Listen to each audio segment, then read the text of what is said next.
ang kabataan ng pag-asa ng bayan. And this documentary is all about out-of-school youth. Layunin nitong dokumentaryong ito na malaman ang dahilan kung bakit may mga kabataang hindi nag-aaral. Dahil ba ito sa kahirapan na laganap sa ating bansa o dahil may iba pang dahilan? Gusto din namin ipabatid sa Departamento ng Edukasyon na dapat bigyang pansin ang mga batang hindi nag-aaral. Dahil may mga kabataan pa rin nangangarap na magkaroon ng diploma na para sa kanila tila bagang ginto na napakahirap kunin.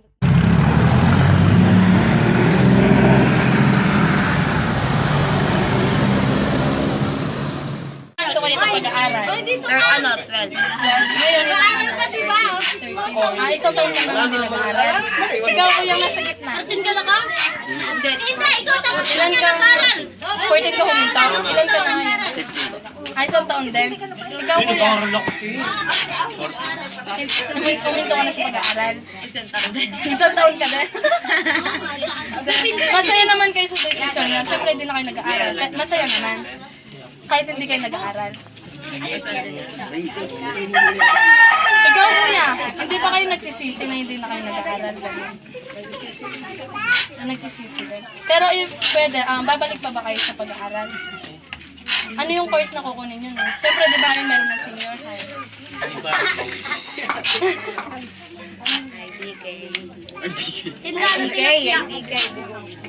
Ikaw ate, ang bibigyan ka pagkakataon, di ba mag-aaral ka? Tapos, anong grade ka huminto? So, itutuloy mo nun hanggang grade 9. Ikaw kuya, itutuloy mo pa yung pag-aaral. Kung sakasakali. lang ang ina. Ikaw kuya, ayaw mo na talaga mag-aaral. Taong A. Kung bakit hindi ka nag-aaral? Ano po ako saan ka? Internet? Sa LOL. LOL? Naglo-LOL ka? Ma'am, magkapon ka lang. Yung dahilan kung bakit hindi ka na nag-aaral? Nang-filter ka po. Ano yung dahilan kung bakit hindi ka na nag-aaral? Nabarkada. Pwede bang malaman yung mga pangalan nyo? Oo. Ako nga pala si Clay. Ako naman si Jacob. Bakit kayo huminto sa pag-aaral? Kasi tinatamad na ako. Kasi naiinis ako sa ticket ko. Ilang taon kayo huminto sa pag-aaral? 15 years old. Masaya ba kayo sa desisyon nyo? Oo. Bakit? Kasi nagawa kami masaya. Tulad ng? Paglalaro ng basketball. Ano bang naitutulot ng basketball sa inyo? Nakaka-enjoy yung laruin. Ano ba ang pangarap niyo sa buhay niyo? Maging basketball player. Kayong dalawa? Oo. Kung bibigyan kayo ng pagkakataong makapag-aral ulit, gugustuhin niyo bang mag-aral? Oo, sayang naman yun. Oo. June 14, 2017, 1 in every 10 Filipinos aged 6 to 24 years is an out-of-school youth. A survey of the Philippine Statistics Authority showed. The 2016 Annual Poverty Indicator Survey, or APIS, showed the country has about 3.8 million out-of-school youth, or about 10% of the 39 million Filipinos with age range 6 to 24 years old. The report indicated that one of total out-of-school youth, 87.3% were 16 to 24 years old, 7.7% were 12 to 15 years old, and 5% were 6 to 11 years old. According to APIS, the most common reasons among out-of-school youths for not attending school were marriage or family matters, 42.3%, high cost of education or financial concerns, 20.2%, and lack of personal interest, 19.7%. Human Rights, Article 26, Right to Education. Everyone has the right to education. Education shall be free, at least in the elementary and facilities. Elementary education shall be compulsory. Technical and professional education shall be made generally available, and higher education shall be equally accessible to all on the basis of merit. Education shall be directed to the full development of the human personality and to the strengthening of respect for human rights and fundamental freedoms. It shall promote understanding, tolerance, and friendship among all nations, racial or religious groups, and shall further the activities of the United Nations for the maintenance of peace. Parents have a prior right to choose the kind of education that shall be given to their children. Secretary Leonor Magtolis Briones, whatever is happening in the country, whatever challenges we are facing, education must continue. Well, the importance of education is very certain. Why? Well, because it will dictate your future.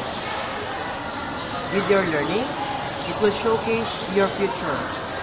Education can mold your aspect of life, wherein that will be through physical, emotional, spiritual, social, and mental. Wherein it will be your bullet for the fight for life. Life that is constantly changing, life that is very challenging and very inspiring. What can I say about those people or those persons out of school youth? Well, what I can say is that if possible, if there's a way that you can include education to your priorities, do it. Not tomorrow, not next week, now. Even though that we know the reason why they are attending or why they are not attending the school for the education right now, we cannot judge them. We need to consider their financial capacity, parental guidance, family orientation, the community, peer group also is important. Find a way to improve your situation. Not right now, but if you have the chance, do it right away. According to Sir Junior Zia, if possible, include the education to your priorities. Not tomorrow, not next week, but today. We can avoid out-of-school youth if students should be engaged in learning as well as the teachers, because education is a two-way process that creates a relationship between the student and the educator. This should be standardized to all educational systems so that we can prevent students from dropping out of school. And finally, uplift the many reasons which boils down to education. Being a student is really hard, but when you achieve something that you really work hard, that is one of the best feeling. Kaya kapag binigyan kayo ng pagkakataong makapag-aral, huwag na huwag ninyo itong sayangin. Huwag ninyong hayaan na huminto kayo sa pag-aaral dahil lang sa kadahilan ng ayaw mo na o dahil nabarkada ka o na-addict sa computer. Dahil hindi lahat ng tao binigyan ng pagkakataong makapag-aral at makamit ang itong diploma.